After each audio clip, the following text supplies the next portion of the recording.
Endi to'g'risini aytsam, bilmadim, pragmatikmi yoki boshqami, bu o'yin qanaqa bo'lsa ham g'alaba qozonishimiz kerak edi. Qo'yilgan vazifani bajarishimiz kerak edi. Bosim bor edi, bu aniq. Chunki to'g'ri, ikkita o'yinimiz soldi edi. U bo'lmasa uydagi o'yin ham turdi. Prinsipida bosim bo'lmas kerak edi, lekin baribir o'sha muxlislarimizga kelishi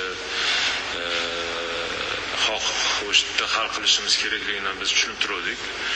Oxirgi o'yinga qoldirmaslik, baribir bu ozgina bo'lsa ham bosim bor edi jamoada. O'shaning uchun qanaqa bo'lsa ham biz g'alaba kerakli natijani qo'lga kiritishimiz kerak edi. Pragmatik bilmadim qanaqa bo'lgan, menimcha kontrol bizda bo'lgan. Qaradik, kerak bo'lganda qo'shdik. Albatta oxirini olmasa o'sha bitta ikkita vaziyatda qolganda prinsipda o'yinimiz bizni nazorat qo'limizda edi. Shu boshqa hech anaqa yo'q.